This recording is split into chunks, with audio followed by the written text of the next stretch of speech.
لا إله إلا الله وحده لا شريك له وأشهد أن محمدا عبده ورسوله أما بعد.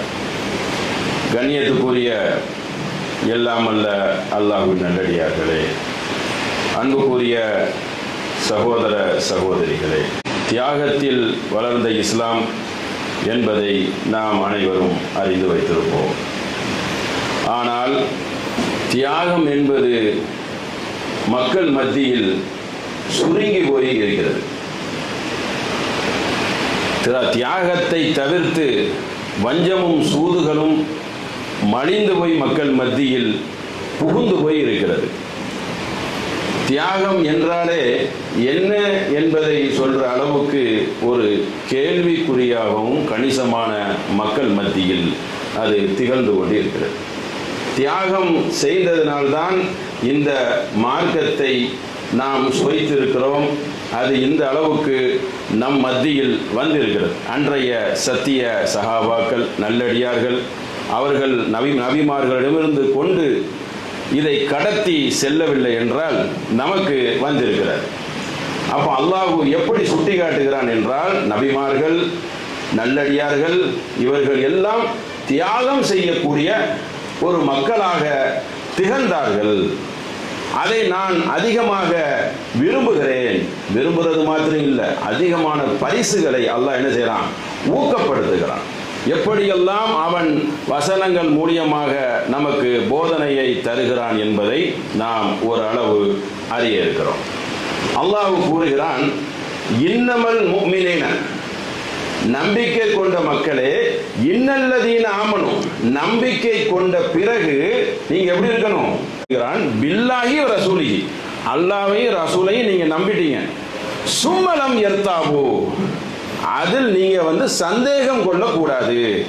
அதுல முனையளவு சந்தேகம் வரக்கூடாது, சலசலப்பு சஞ்சலம் வரக்கூடாது. இருக்குமோ, அல்லாஹ் இருக்கிறான் என்று அந்த உறுதியான நம்பிக்கை வந்தால் எந்த அளவுக்கு ஒருவன் இருப்பானோ அதை அல்லாஹ் நமக்கு விவரித்து காட்டுகிறான். எப்படி காட்டுகிறான்? வஜாகது, நீங்கள் எப்பொழுது சந்தேகம் கொள்ளாமல் அதில் திருப்தி கொண்டு விட்டீர்களோ அப்ப நீங்கள் எதற்கு தெரியுமால் தயாராகணும். வஜாகது வஅன்ஃபுஸிகும், உங்கள் நீங்கள் ஜிஹாது செய்ய, ஜிஹாத் அல்லாஹ் அதை விளக்குகிறான். அம்வாலிஹிம், உங்கள் பொருளாதாரத்தை கொண்டு நீங்கள் தியாகம் செய்ய தயாராகி கொள்ளுங்கள். அன்ஃபுஸிகும் ஃபீ ஸபீலில்லாஹ், அல்லாஹ்வின் பாதை, அல்லாஹ்வின் பாதையில் அர்ப்பணிக்க வாங்க. உலாயிக ஹுமுஸ் சாதிகூன், அவர்களே உண்மையாளர்கள். உண்மையாளர்கள் என்றால் அதற்கு விளக்கம் என்ன தெரியுமா? தியாகம் செய்தீர்களா, ஜிஹாது செய்தீர்களா? ஜிஹாது என்றால் தேவைப்பட்டால் இன்றைக்கு மக்கள் செய்கிறார்களே பாலஸ்தீனத்தில், தன் நாட்டை பாதுகாக்குவதற்கு, தன்னை பாதுகாக்குவதற்கு, தன் பொருளாதாரத்தை பாதுகாத்துக் கொள்வதற்கு ஒரு வகை தேவைப்பட்டால். இல்லை என்றால் இன்னும் வகை இருக்க, வேற பாதையே இல்லையா? அல்லாஹ் இந்த ஒண்ணு மட்டும் தான் வச்சிருக்கிறானா? அல்லாஹ்வின் அழைப்பு பணி இருக்கிறது, உதவிகள் இருக்கிறது, பொருளாதாரத்தை அல்லாஹ்வின் பாதையில் வாரி வழங்கக்கூடியது இருக்கிறது. அதெல்லாம் அல்லாஹ்வின் பாதை இல்லையா? அதுக்கு அல்லாஹ் சிலாகித்து சொல்கிறான், அவர்கள் தான் உலாயிக்க ஹுமுஸ் சாதிகூன், அவர்கள் தான் உண்மையாளர்கள், பியூரானவர்கள். மற்றவர்கள் எல்லாம் கலப்படம் நிறைந்து இருக்கிறது. கலப்படம் இருக்குல்ல, கலப்படம் கொள்ளக்கூடாது என்பதை முஃப்லிஹூன், தூய்மையான மார்க்கத்தை நீங்கள் பின்பற்றுங்கள் என்று அல்லாஹ் நமக்கு பாறை சாட்டுகிறான். இந்த வழியில வாங்க, 5 கடமையோடு நீங்கள் கடந்து செல்லக்கூடிய மக்களாக இருந்து விடாதீர்கள் என்று அல்லாஹ் நமக்கு கூறுகிறான். அதுபோக கூறுகிறான், வமை யுதியுல்லாஹு வ ரசூலஹு, அல்லாஹ் ரசூலை நம்பிட்டீங்க, ஆமா, அது ஒரு நம்பிக்கை சார்ந்தது தானே, உள்ளத்தில் எடுத்துக்கொள்வது தானே, நடைமுறைப்படுத்துவது அல்ல. நடைமுறைப்படுத்துறதுன்னா ஒரு தியாகம் செய்து வெளியே வரமாட்டான், வாய் அளவில் சொல்லிக்கிறான்ல. முனாஃபிக் கூட சொன்னான், முனாஃபிகுன் அல்லாஹ் ரசூலை நம்பியிருப்பேன் அப்படி என்று சொல்லக்கூடியது. அதை நம்பிட்டீங்களா? எப்படி தெரியுமா நீங்க இருக்கணும்? உலாயிக்க மஅல்லதீன அன்அமஹு அலைஹிம், அவர்களுக்கு அல்லாஹ் நல்லதை நாடுகிறான். அப்படிப்பட்டவர்கள், உண்மையாக சொல்லக்கூடியவர்கள் எங்கே இருப்பார்கள் என்றால், மினன் நபீன, நபிமார்களுடன் இருப்பார்கள், உண்மையாளர்களுடன் இருப்பார்கள், வ சுகதாயி, தியாகிகளுடன் இருப்பார்கள், வல் சாலிஹின், நல்லோர்களுடன் இருப்பார்கள். அப்படி சொல்லக்கூடியவர்கள் உண்மையாளர்களாக இருந்தால் இருப்பிடம் எங்க? இப்படிப்பட்டவர்களோடு இருப்பார்கள்.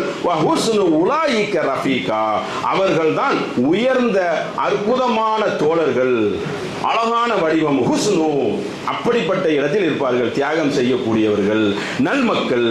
இந்த நல்மக்கள் வரிசையில் அல்லாஹ் நமக்கு சுட்டி காட்டுகிறார். அதோடு நிறுத்தவில்லை. அலிமா, அவர்களுடைய வார்த்தை என்னவாக தெரியுமா இருக்கும்? அல்லாஹ் எங்களுக்கு அருள் புரிந்து விட்டான், அல்லாஹுவே எங்களுக்கு போதுமானவன் என்று ஒரு கூற்றாக அவர்களின் கூற்று இருக்கும். அந்த நல்லடியார்களின் கூற்று அல்லாஹ் அப்படி நமக்கு விவரித்து காட்டுகிறான். அப்ப ஏகமாக நம்ம அதிகமாக எப்படி இருக்கிறோம்? ஐபெரும் கடமையோட கடந்து செல்லக்கூடிய மக்களாக தான் அதிகமாக நாம இருக்கிறோம். மற்ற பணிகள் எல்லாம் நமக்கு சுமத்தப்படவில்லையா, நமக்கு வழங்கப்படவில்லையா? அப்ப அதை நம்ம என்ன செய்யணும்? கவனத்தில் கொள்ள வேண்டும். அந்த தியாகம் இல்லை என்றால் இன்னைக்கு ஹதீஸ் கிரதயங்கள் கூட நம்ம கையில் தவழ்ந்திருக்காத. அந்த தியாகங்கள் எல்லாம் செய்தாங்களே, ஒவ்வொரு செய்தியையும் கேட்பதற்கு பல கிலோமீட்டர்கள் அலைந்து திரிந்தார்களே. அப்போ அவங்கள்ட்ட அந்த அர்ப்பணிப்பு இருந்தது. இன்னைக்கு நம்மள்ட்ட அந்த அர்ப்பணிப்பு இருக்குன்னு சொல்ல முடியுமா? ரொம்ப சொற்பம். குறைவான மக்கள்கிட்ட, அதிகமான மக்கள்கிட்ட நிச்சயமாக இல்லைன்னு சொல்ற அளவுக்கு நிலைமைகள். உலக லௌகீகத்தை நோக்கி போகக்கூடிய மக்கள் தான் அதிகமாக இருக்கிறார்கள். அதை கவனத்தில் வைக்க வேண்டும். அதற்கு அல்லாஹ் ஒரு விவரிக்கிறான் பாருங்க. உலகத்தை தான் நோக்கி போற, இங்க வா, உனக்கு ஒரு வசனத்தை வச்சிருக்கிறான். அல்லாஹ் சொல்லுகிறான், இன்னல்லாஹ இஸ்தரா, நான் ஒரு வியாபாரான விலைக்கு வாங்குறது கொடுக்கிறது. இஸ்தரா ரெண்டு இதுக்கும் பயன்படுத்தி கொள்வாங்க. உங்களை நான் இஸ்தரா வியாபாரம் மூலியமாக விலைக்கு வாங்கிக்கிட்டேன். ஆனா அதற்கு பகரம் உங்களுக்கு என்ன தெரியுமா? ஜன்னா, சொர்க்கம். நானே ஒரு வியாபாரத்தை சொல்றேன், வா, உனக்கு வியாபாரமா சொன்னாதான் உனக்கு புரியும். அதனால் அடுத்த ஒரு வியாபாரத்தை பற்றி அல்லாஹ் சொல்லுகிறான். உங்களுக்கு ஜன்னத்துக்கு பகரமாக உங்களை நான் விலைக்கு வாங்கி கொண்டேன். விலைக்கு வாங்கி கொண்டேன்னா நான் சொன்னதெல்லாம் நீ செய்யணும். உனக்கு பகரம் என்ன? சொர்க்கம். யுகாத்திலூன ஃபீ ஸபீலில்லாஹ், அல்லாஹ்வின் பாதையில் போரிடணும், தேவைப்பட்டால் போரிடணும். போரிடக்கூடிய மக்கள் இருப்பார்கள். அதுபோக அவர்கள் கொல்லப்படவும் செய்வார்கள், கொல்லவும் செய்வார்கள். தியாகத்து போச்சல அல்லாஹ்வின் நல்லடியார்கள் பிறர் என்ன செய்வாங்க? கொல்லவும் செய்வாங்க. சண்டன் வந்தா அவங்களும் நல்லடியார்கள் என்ன செய்வாங்க? கொள்வார்கள். அப்படி கொல்லக்கூடியவர்கள் அலைக்க ஹக்கா, அதில் நான் விதியாக்கி இருக்கிறேன். என்ன தெரியுமா ஹக்க? நான் விதியாக்குனது என்னவென்றால் ஃபீ தௌராத் வல் இன்ஜீல வல் குர்ஆன். ஒன்று புதுசா உங்களுக்கு நான் சொல்லல, இந்த குர்ஆனை பின்பற்றக்கூடிய மக்களுக்கு மட்டும் சொல்லவில்லை, இதற்கு முன்னால் பின்பற்றினார்களே தவராத் இன்ஜில், அவர்களுக்கும் இதில் நாம் விதியாக்கி இருக்கிறோம். அதை தான் உங்களுக்கும் விதியாக்கி இருக்கேன். புதுசா ஒன்று விதியாக்கல, இதுதான் விதி அப்படின்னு பழசையும் அல்லாஹ் என்ன செய்றான்? சீர்தூக்கி காட்டுறான். புதுசு இல்லை, உனக்கு மட்டும் சொல்லவில்லை, உங்களுக்கு மட்டும் நான் விதியாக்கவில்லை, கடந்து வந்த சமுதாயம் அனைவருக்கும் விதியாக்கப்பட்ட ஒன்றை உங்களுக்கும் விதியாக்கி இருக்கிறேன். அதனால பழைய வேதத்தை அல்லாஹ் என்ன செய்யறான்? நமக்கு சுட்டி காட்டுகிறான். அதுபோக வாக்குறுதிகளை நீங்கள் கடைபிடியுங்கள், ஒப்பந்தத்தை நீங்கள் கடைபிடியுங்கள். அதுவே மகத்தான வெற்றி, அதுவே மகத்தான வியாபாரம். 9வது சூறால 113வது வசனம். இதுவே ஒரு வியாபாரம். இதை கடைபிடித்தா ஒரு வியாபார ட்ரிக்ஸ்ல அல்லாஹ் என்ன செய்றான்? வல் திஜாரா வல் இஸ்தரா ரெண்டு வார்த்தையை பயன்படுத்துறான். இது இந்த ஒரு கோணத்தில் சொல்லி மனிதனை அந்த அந்த நிலைக்கு கொண்டு வரான். இந்த மாதிரி ஒரு விளக்கம் சொல்லணும்ல, உனக்கு பிடித்ததே ஒரு வியாபாரம் தானே, காசு பணம் பொருளக்கூடியது, இங்க இது ஒரு வியாபாரம், ஓடியா இதையும் நீ செய் என்று அல்லாஹ் தியாகத்திற்கு செம்மையாக ஒரு பாதை போட்டு நமக்கு காட்டுகிறான். இப்படியாவது உன்னை நீ என்ன செய்ய? சீர்தூக்கி உன்னை நீ திருத்திக் கொள். நான் உன்னை சும்மா தரல, உனக்கு ஒரு நிரந்தர வாழ்க்கையை தர்றேன், அற்புதமான வாழ்க்கையை தரேன், இதை நீ அல்லாஹ்வுக்காக செய், வெறுங்கையோட உன்னை நான் அனுப்பவில்லை என்று அல்லாஹ் என்ன செய்றான்? வாக்குறுதியை நமக்கு தருகிறான். புதுசாக உங்களுக்கும் தரவில்லை, முன் சென்றவர்களுக்கும் நான் கொடுத்திருக்கிறேன்.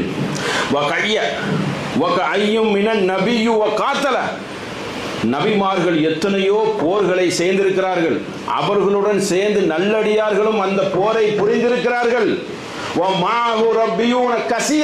அவர்கள் போர் புரிந்தது எப்படி தெரியுமா? கசீரா, அதிகமான போர்கள் புரிந்திருக்கிறார்கள். 1, 2, 5, 10 எல்லாம் கிடையாது. கசீரான தாறுமாறானது. அப்படி போர் புரிந்தவர்கள் என்ன தெரியுமா ஆகல? ஃபமா வகனு லிமா அசாபகும், அந்த துன்பத்திற்காக அவர்கள் தளர்ந்து விடவில்லை.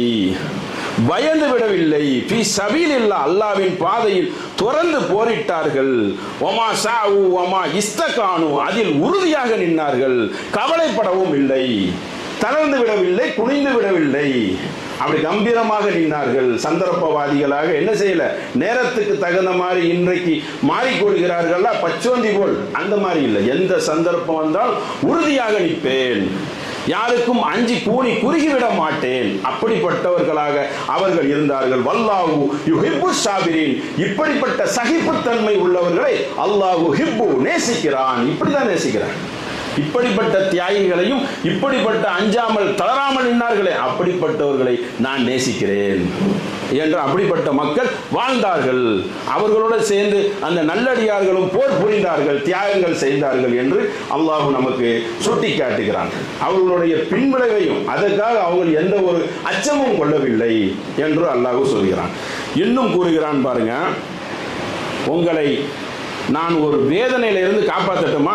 வேதனை இருக்கிற வேதனையிலே மறுமை தான், உள்ள போட்ட நிரந்தர தண்டனை தான்.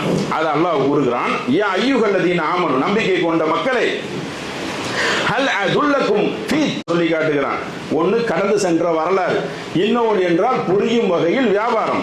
திஜாமின் அதாபின் அலீம், உங்களுக்கு ஒரு அழகான வியாபாரத்தை சொல்லி காட்டுகிறேன், அதிலிருந்து நீங்கள் உங்களுடைய துன்புறுத்தும் வேதனையிலிருந்து நீங்கள் தப்பித்துக் கொள்ளுங்கள். அது என்ன தெரியுமா? அல்லாஹ்வையும் அவனுடைய தூதரையும் நீங்கள் நம்ப வேண்டும். அது ஒரு வியாபாரம். எத்தனாவது சூறால? 61வது சூறால 10, 11, 12 வருஷம் போல படிச்சு பார்த்துக்கலாம். எப்படிப்பட்ட வியாபாரத்தை அல்லாஹ் ஊக்குவிக்கிறான்னா, இங்க வா, அல்லாஹ்வை ரசூலையும் தூமினு பில்லாஹி வ ரசூலஹி வ துஜாஹிது ஃபீ சபீலில்லாஹ். இவர் வியாபாரம், இன்னொரு வியாபாரத்தை நான் உங்களுக்கு கற்றுத் தருகிறேன். அல்லாஹ்வை நம்ப வேண்டும், தூதரை நம்ப வேண்டும், அல்லாஹ்வின் பாதையில் நீங்கள் போரிட வேண்டும். அது மாத்திரம் போதாது, பி அம்வாலிக்கும் வ அன்ஃபுசிக்கும் தாலிக்கும் கைருல் லக்கும் இன் குன்தும் தஅலமூன், நீங்கள் அறிந்து கொண்டால் இதுவே உங்களுக்கு சிறந்தது. எது சிறந்தது? பொருளாதாரத்தை அள்ளி செலவிடுவது சிறந்தது. எங்க வந்தாலும் அல்லாஹ் அந்த அம்வாலிங்கிறத சேர்த்துறான். அதோட சேர்த்து பொருளாதாரத்தை நீங்கள் செலவிடுங்கள் அல்லாஹ்வின் பாதையில். ஒவ்வொருக்கும் எவ்வளவோ விஷயங்கள் சிக்கல்ல வருவாங்க, அதுல உங்களை தூக்கி விடுவதற்கு நீங்கள் போராடுங்கள். அது கூட அல்லாஹ்வின் பாதை தானே. திக்கற்றவர்களுக்கும், நாடோடிகளுக்கும், கஷ்டப்படக்கூடியவர்களுக்கும், உறவினர்களுக்கும் அதெல்லாம் தூக்கி விடுங்க. அது அல்லாஹ்வுடைய பாதை தானே. உனக்கு தான் உயிரை கொடுக்கக்கூடிய வாய்ப்பு இல்லை, ரொம்ப நல்ல சந்தோஷமா இருக்கிறோம், அதை விட்டுருங்க. அடுத்த படிக்கு வாங்க, தியாகம் செய்யறதுக்கு. நம்ம தொழுகை, நோன்பு எல்லாம் தன்னளவில் முடித்து கொள்ளக்கூடிய ஒரு சருத்தாக அமைந்து கொள்வது. அல்லாஹ் அதுக்கு கூலி கொடுப்பான், அது தனி விஷயம். அடுத்த தியாகத்துக்கு என்ன வந்த? அது உன்னுடைய ஓன் யூஸ்ல, பர்சனல் தானே. தொழுதியா என்றால் அது பல பேர் செய்யாம இருக்கிறாங்க. அதை ஒரு வாரத்தை நம்பிக்கை கொண்ட மக்களுக்கு தான் அல்லாஹ் சொல்றான். யா அய்யுஹல்லதீன ஆமனு, நீங்க அல்லாஹ்வை உறுதியாக நம்பினா இப்படி நடந்து கொள்ளுங்கன்னு சொல்லி ஒரு மேற்கோளை காட்டி சொல்கிறான். அப்ப அந்த மாதிரி ஒரு நடவடிக்கையை நீங்கள் மாற்றிக்கொள்ளுங்கள், அதுவே உங்களுக்கு சிறந்தது. உயிர்களையும் அறப்போர்களையும் நீங்கள் செய்யுங்கள், பொருளாதாரத்தை அள்ளி வழங்குங்கள். அடுத்த நிலையும் அல்லாஹ் விலைக்கு சொல்லணும் அல்லவா? உங்களுடைய பொருளாதாரத்துக்கு கேள்விகள் இருக்குது அல்லவா? அல்லாஹ்விடம் கேட்பான்ல, நான் தானே உனக்கு தந்திருக்கேன், 2 பேருக்கு தரக்கூடிய பொருளாதாரத்தை 10 பேருக்கு சேர்த்து தந்திருக்கிறேன்னு, கணக்கில்லாம தந்து விட்டானா கேட்பான். அப்ப அல்லாஹ் இப்படி ஒரு வியாபாரத்தை சுட்டி காட்டுகிறான். வேதனையிலிருந்து நீங்க தப்பிச்சுக்கிறதுக்கு. வேதனைன்னா வறுமை வேதனை, அடி தட்டி மிதி, என்றென்றும் லாயமுது ஃபீகா வலாயகியா, என்றென்று நிரந்தரமாக வாழவும் மாட்டான், சாகவும் மாட்டான். அப்படிப்பட்ட இடத்தில் தன்னை நீங்கள் பாதுகாத்துக் கொள்ளணும் என்றால் இந்த மாதிரி வழிமுறைகளை நீங்கள் பேணிக் கொள்ளுங்கள், பின்பற்றுங்கள், அதை ஃபாலோ பண்ணுங்கள். இப்படியெல்லாம் அல்லாஹ் வழிவகுத்து தருகிறான். நம்ம அதை கவனத்தில் வைத்துக் கொள்ள வேண்டும். புரிந்து கொள்வதற்காக அல்லாஹ் வியாபாரத்தோட சேர்க்கிறான். உங்களுக்கு இது ஒரு வியாபாரம், அல்லாஹ்வின் பாதையை நீங்கள் செய்யுங்கள் என்று அல்லாஹ் நமக்கு கூறுகிறான். அது மாத்திரம் கூறாமல் எக்ஸ்ட்ரா ஒரு போனஸையும் கூறுகிறான். என்ன செய்கிறான்? யக்ஃபிர் லக்கும் துனூபக்கும், உங்கள் பாவங்களை எல்லாம் மன்னிப்பேன். வெறும் அது விளக்கணும்ல, உங்கள் பாவங்களை மன்னிப்பேன். ஜன்னாத்து தஜ்ரி மின் தஹ்திஹல் அன்ஹார், உங்களுக்கு சொர்க்க சோலைகளை வழங்குவேன். உங்களுக்கு கீழே ஆறு ஓடிக்கொண்டே இருக்கும். மசாக்கீன வ தையிபாத்தும், தூய்மையான குடியிருப்புகள் இருக்கிறது. அல்லாஹ் மட்டும் தூய்மையா நம்ம கொடுத்துறோம். அப்ப நம்ம தூய்மையான வணக்கத்தை அல்லாஹ்வுக்கு பிரதிபலன் காட்டணும் அல்லவா? சும்மா ஒண்ணு நம்மளை உடலையே. அப்போ தூய்மையானதை உங்களுக்கு நான் கொடுத்து விடுகிறேன். வாதினி தாலிகல் ஃபௌசுல் அதீம், அதுவே மகத்தான வெற்றி. வெற்றினால என்னது? இதுதான் வெற்றி. அல்லாஹ் கூறுகிறான், வ உக்ரா வ துஹிப்பூன வ நஸ்ர், அல்லாஹ்வின் உதவியும் அருகாமையில் தான் இருக்கிறது. உங்களை அப்படியே கைவிட்ட மாட்டான். உதவியும் இருக்கு. உங்களை சோதிச்சுட்டே இருப்பானா, உதவி உங்க அருகாமையில் தான் இருக்கிறது, கைவிட்டு விட மாட்டான் என்று அல்லாஹ் என்ன செய்யறான்? வெற்றியும் இருக்கிறது. வபஸ்ஸிரில் மூமினீன், நம்பிக்கை கொண்டவர்களுக்கு இந்த நற்செய்தியை நீங்கள் கூறிவிடுங்கள், உங்களை விரும்பின கைவிட்டு விட மாட்டேன் என்று என்ன செய்யறான் அல்லாஹ். 61 சூறால 10ல் ஆரம்பிச்சு வந்துகிட்டே இருக்கு, ஒரு 15 வசனம் வரைக்கும். அவன் இந்த ஒரு வாக்குறுதியை அல்லாஹ் தருகிறான். அல்லாஹ் வாக்குறுதி மீறுவானா? நிச்சயமாக என்ன செய்வான்? அல்லாஹ் நமக்கு தந்து அருள் புரிவான். அப்படியே ஒன்று கேட்டது கிடைக்கவில்லை என்றால் அது ஒரு நன்மை. வேற ஒண்ணு அல்லாஹ் நமக்கு என்ன செய்திருப்பான்? சித்தப்படுத்தி தயார்படுத்தி வைத்திருப்பான். கேட்டது கிடைக்கலன்னா அல்லாஹ் தானே அறிவான். இது நமக்கு தரவில்லை என்றால் இன்னொரு வழி அல்லாஹ் வச்சிருக்கான், இதுல ஏதோ ஒரு கேடு இருக்கலாம் என்பதை என்ன செய்யணும்? அறிந்து வைத்துக் கொள்ள வேண்டும். அல்லாஹ்வோ அந்த 2வது சூறால 177 ஒரு வாழ்க்கை தத்துவத்தை நமக்கு மொத்தமா சொல்லிடலாம். எப்படி சொல்லுகிறான் என்றால், அன்னைக்கு இருந்த நம் மக்கள் ஹரத்தை, நம்ம கௌபாவை, கிபுலாவை அங்கே நோக்கி தொழுவோம். அப்போ மதினா வந்ததுக்கு அப்புறம் கிபிலத்தைன்னு அங்கே வச்சிருப்பாங்க 2 இடம், ஒரு பள்ளிவாசல். கிபிலத்தைன்னா 2 திசை. அப்போ இந்த திசை நம்ம அக்ஸாவை நோக்கி, பைத்துல் முகத்தஸை நோக்கி ஒரு 16 மாதங்கள் தொழுத உடனே மறுபடி திசை கிபிலா அங்கே மாறிடும். உடனே அந்த மக்கள் கேட்பாங்க, அப்போ நன்மைகள் என்ன ஆகுறது? நம்ம நன்மைகள் செய்தோமா இந்த மாதம், அதை நோக்கி தொழுதோமா, அந்த நன்மை கிடைச்சிருமான்னு சொன்னதும் அல்லாஹ் என்ன செய்யறான்னா, அதற்கு கிடைக்குங்கிறதோட நிறுத்தாம அப்படியான்னு சொல்லிட்டு அதுக்கு ஒரு நீல ஒரு பட்டியல் வசனத்தை அல்லாஹ் தந்துடுறான். அதுல நமக்கு ஏகமான ஒரு படிப்பினையை சேர்த்து தந்துடுறான். எப்படி தருகிறான் என்றால், லைசல் பிர்ன நன்மை, அந்த வல்லு உங்கள் மூஞ்சியை, முகத்தை, மஸ்ரிக்கி வல் மக்ரிப், கிழக்குக்கும் மேற்குக்கும் உங்கள் முகத்தை திருப்பிக் கொள்கிறேன்னா தொழுகையை தான் சொல்றான்ல. அங்கதான் அது மட்டும்தான் நீங்கள் நன்மை என்று கருதி கொண்டீர்களா? அதுவும் நன்மை தான். கேள்விக்குறியோட கேட்கிறோம், அது மட்டும்தான் நன்மையா? அது இல்லை, இன்னும் உங்களுக்கு நன்மை இருக்கிறது. அதுபோக வலாக்கின் வஹிர்ரல் ஆமன பில்லாஹி, பிர்ருல் ஆமன பில்லாஹி, நன்மை செய்றீங்க, அல்லாஹ்வை நம்புகிறீர்கள், வல் யௌமில் ஆகிரி, இறுதி நாளை நம்புகிறீர்கள், வல் மலாயிக்கத்தி, மலக்குமாரை நம்பணும், வல் கிதாபி, வேதங்கள் அனைத்தையும் நம்பணும், வன் நபீன, நபிமார்கள் அனைத்தையும் நம்பணும். இதெல்லாம் நம்ம அறிந்து வைத்த ஒன்று. ஆத்தல் மால, நீங்கள் பொருளாதாரத்தை கொடுக்கணும், அலா ஹுப்பிஹி, மனமோர்ந்து கொடுக்கணும். சில மனசுல ஒரு சஞ்சலம் வரக்கூடாது, அந்த அழுகிற தன்மை வரக்கூடாது. கொடுத்தா தூக்கி கொடுத்துடணும் அல்லாஹ்வின் பாதையில. அப்படிப்பட்ட மக்கள் அல்லாஹ்வுடைய முகத்துக்கு தானே கொடுக்குறோம். நீங்க எப்படி கொடுக்கணுமா? மாலை கொடுங்கன்னு அல்லாஹ் கூறாம ஹுப்பிஹி, நீங்கள் மனமோர்ந்து கொடுங்கள். அதுல நீங்க எந்த ஒரு இதை வைத்துக் கொள்ளாதீர்கள். அடுத்து கொடுக்கக்கூடிய ஒரு பட்டியல், வல் குர்பா வல் யதாமி வல் மசாகின் வல் சபீலில்லா, அதாவது நெருக்கமானவர்களுக்கும் வழிபோக்கர்களுக்கும் நாடோடிகளுக்கும் கொடுங்க. நம்ம அறிஞ்சு வச்சிருக்கோம். சாயிலின, யாசகம் கேட்கக்கூடியவர்களுக்கும், அடிமைகளை விடுதலை செய்யக்கூடியவர்களுக்கும். அடிமை அந்த அளவுக்கு இப்போ இல்லை, இருந்தாலும் காப்பாற்றி கூட விடலாம். ஒருத்தன் எக்கச்சக்கமாக மாட்டியிருப்பான். ஏதாவது ஒரு மதுராந்தங்கள் உள்ளலாம் போனோன்னா இரும்பு தொழிற்சாலை இருக்கும், அங்கெல்லாம் தொகையை கொடுத்து அடிமை சாசனங்கள் இருக்குது, குறைய சம்பளம் கொடுப்பான். அந்த அட்வான்ஸ் வாங்கிக்கிடுவான். அட்வான்ஸ் கொடுத்து ஆளை என்ன செஞ்சிருவான்னா தரதரன்னு இழுத்துட்டு வந்துடுவான், ஆசவாரத்தை காட்டி, பலவீனத்தை பயன்படுத்தி. அப்படிலாம் இருக்கிறாங்க. அது ஒரு பக்கம் இருக்கட்டும். அப்போ அடிமையை மீட்டுறது. வாக்காமு சலாத்த வாத்து சக்காத்த, மறுபடியும் அல்லாஹ் ஜக்காத்தைகளை கொண்டு வரான். அதே வரிசையில் அங்கேயே மாலை கொடுங்கன்ட்டான். அப்போ தொழுகை நிலநாட்டுங்கள், ஜக்காத்தை கொடுங்கள். மூஃபூன, உடன்படிக்கையை, வாக்குறுதியை கொடுத்தால் அதை நீங்கள் என்ன செய்யுங்க?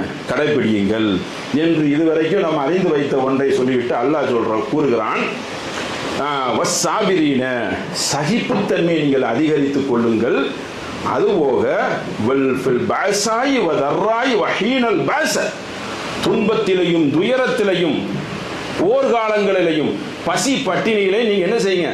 சகிப்புத்தன்மையை, தியாகத்தை வரவழைத்துக் கொள்ளுங்கள், பொறுமைத்தன்மையை நீங்கள் அதிகரித்துக் கொள்ளுங்கள். அவர்கள்தான் உலாயிக்கமா அல்லதீனவ சதகு, அவர்கள்தான் உண்மையாளர்கள். இப்படி நடக்கக்கூடியவர்கள் தான் உண்மையாளர்கள். உலாயிக்கஹுமுல் முத்தகூன், இவர்கள் தான் இரையச்சம் உடையவர்கள். 2 தன்மையை அல்லாஹ் சொல்றான். சதக்குங்கிறோம். இவர்கள் தான் உண்மையாளர்கள். அப்ப இது தியாகத்தின் அடிப்படையில் தானே. துன்பம் துயரம் எல்லாத்தையும் வந்து சூழும், பசி பட்னி வந்து சூழும், போர்க்காலம் வந்தால் பயமும் வேடித்தனமும் அவனை வந்து ஆட்கொள்ளும். போவாத உயிர் வேறும், உயிர் போன குடும்பத்தை யார் பாதுகாக்கா? ஒரு கேஸ் போட்டு உன்னை உள்ள தள்ளிவிட்ட எண்ணத்துக்கு ஆகிறது என்று அச்ச உணர்வை கொடுத்து அவர்களை ஓரங்கட்டுவார்கள், வறுமையை காட்டி பயன்படுத்துவார்கள். எந்த காரணத்தை கொண்டும் நன்மை செய்வதை விட்டு விலகிவிடக்கூடாது. அவர்கள் தான் உண்மையாளர்கள், அவர்கள் தான் இறையச்சம் உடையவர்கள் என்று அல்லாஹ் என்ன செய்யறான், ஒரு நீண்ட ஒரு பட்டியலை நமக்கு தருகிறார். இந்த அளவுக்கு நீங்கள் நடந்து கொள்ளும். இதெல்லாம் தியாகம் தானே. தியாக அர்ப்பணிப்பு இல்லாமல் இருக்கலாமா சகோதரர்களே? தியாகத்திற்கு அர்த்தம் கொடுக்கக்கூடியவர்களாக இருக்கணும். ரொம்ப குறைவாக இருக்குது. ஒரு மணப்பெண்ணை பேசினா கூட என்ன கிடைக்கும், அங்க என்ன லாபம் கிடைக்கும், ஒரு லாபத்தையே மேற்கோள் பார்க்கிறார்கள்.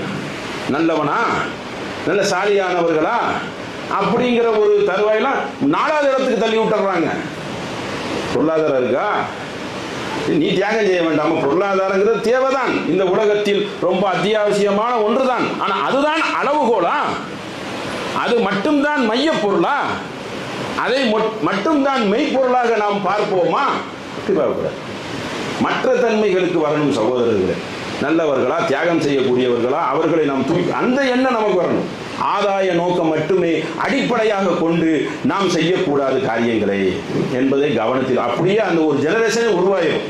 எவ்வளவு தவறான முன்மாதிரி. அப்படி ஒரு கூட்டம் உருவாகிவிட்டால், அப்படி ஒரு கூட்டம் உருவாகலாமா?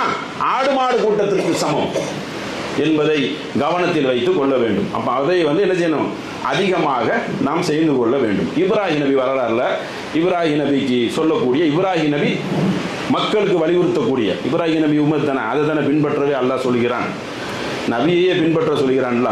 அப்படிப்பட்ட ஒரு வசனத்தை பாருங்கள். மொத்தமாக அல்லாஹ் உள்ள மடைக்கிறான். எப்படி தெரியுமா இருக்கணும்? அல்லாஹ் கூறுகிறான், குல், இப்ராஹிம் நபி கூறியதை எடுத்துரைக்கிறான்.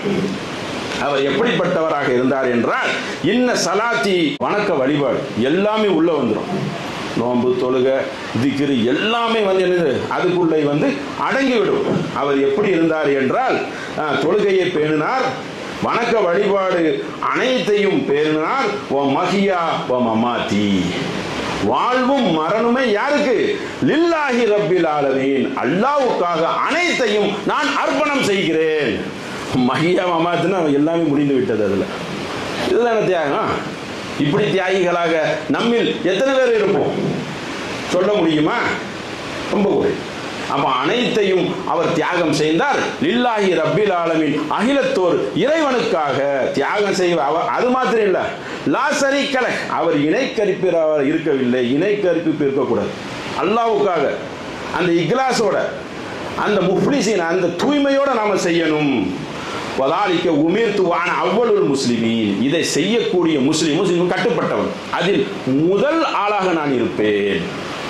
முதல் ஆளாக வரணும். நான் தான் அவ்வள், நான் தான் அவ்வள் என்று அவ்வள் கலிமாவை மட்டும் நாவினால் மொழிந்தால் போதாது. செயல் நடவடிக்கையில் இந்த அறப்போரில் அர்ப்பணிக்கக்கூடிய மக்களாக மூமின்கள் இருக்க வேண்டும். அந்த தன்மை வர வேண்டும். அதுதானே இப்ராஹிம் நபி சுட்டி காட்டுகிறாங்க. அதுதான் அல்லாஹ் நமக்கு எடுத்து உரைக்கிறான் என்பதை என்ன செய்யணும், கவனத்தில் வைத்துக் கொள்ள வேண்டும். இதையெல்லாம் அல்லாஹ்வுக்காக செய்யணும். பெருமைக்காகவும் வெட்டி பந்தாக்காகவும் செய்திடக்கூடாது. ஏனென்றால் ஒரு ஹதீஸ் மூலியமாக ஒரு இதை நாம் அறிந்து கொள்ள வேண்டும். ஒரு வள்ளல் வருகிறார், ஒரு காரி, பெரிய காரி மட்டும் இல்லை, திலாவத்து மட்டும் இல்லை, ஆலிமுல், பெரிய ஆலிம், அதாவது எடுத்துரைக்கக்கூடியவர். வள்ளல் வருகிறார், சபீல் இல்ல, அல்லாவின் பாதையில் உயர்த்தியாகி நாம் அறிந்து வைத்த நபிமொழி அதிகமானவர்களுக்கு அறியும். அப்ப 3 பேர், வாரி வழங்கும் வள்ளல், உயிர்த்தியாகி, காரி. காரி மாத்திரம் இல்லை, மிகப்பெரிய ஆலிம், எடுத்துரைக்கக்கூடியவர். 3 பேரை மறுமை நாளில் அல்லாஹ் விசாரிப்பான். அந்த 3 பேரும் எப்படிப்பட்டவர்களாக இருப்பார்கள்? ஒவ்வொரு கேட்பான், வள்ளலாக இருந்தாயா? ஆமா, என்னை போற்றி புகழணும் என்பதற்காக தான் இதை வாரி வழங்கினேன். அப்ப இவரை இழுத்து கொண்டு நரகத்தில் போடு. மிக நீண்ட நெடிய ஹதீஸ். அதோடைய இறுதி முடிவு இதுதான். உயிர் தியாகம் தான் இருக்கிறதுலே பெரிய தியாகம். அவர் எதுக்கு தியாகம் அப்படி கூட செய்வாங்க போல இருக்கு. என்ன உயிர் தியாகம் பண்ணுவது? யாருக்காக செய்தாய்? இல்ல இல்ல, அல்லாஹ்வுக்காக செய்தியா? இல்லை, விளம்பரத்துக்காக செய்தேன், பெருமைக்காக செய்தேன், இழுத்து கொண்டு போய் சேரு. அப்ப உயிர் தியாகிக்கு அதே நிலைமை, வள்ளல், வாரி வழங்கும் வள்ளல், அவருக்கும் அதே நிலைமை. ஆலிமுல், பெரிய ஆலிம் பிளஸ் திலாவத், அவர் என்னது, யாருக்காக நீ பயான் செய்தாய், யாருக்காக பல அடுக்கு மொழிகளில் பேசினாய், யாருக்காக இந்த குர்ஆன் வசனங்கள் எல்லாம் மனனம் செய்து பேசினாய், எல்லாம் யாருக்காக, எனக்காகத்தான். நானும் ஒரு ஆளா உலகத்தில் நிற்கணும்ல, பெருமைக்காக இழுத்து கொண்டு போய் சேரு, அதான நோக்கம். 3 பேரையும் நரக படுகொலியில் தள்ளப்படுவார்கள். இது வந்துடக்கூடாது. தியாகத்தில் என்ன வந்துடக்கூடாது, அல்லாவை விட்டு போட்டு உலக ஆதாயத்துக்கு அல்ல உலகத்தில் உனக்கு எல்லாம் கிடைச்சிட்ட என்று மறுமையில் பதில் கூறப்படும். அப்படிப்பட்ட மக்களாக ஆகிவிடக்கூடாது. தூய்மையாக அல்லாவுக்காக செய்யக்கூடிய அந்த மனநிலை என்ன செய்யணும், வளர்த்து கொள்ள வேண்டும். அப்படிப்பட்ட நன்மக்களாக அல்லாஹ் உங்களையும் என்னையும் ஆக்கி அருள் புரிவான் என்று சொல்லி என்னுடைய உரையை நிறைவு செய்கிறேன்.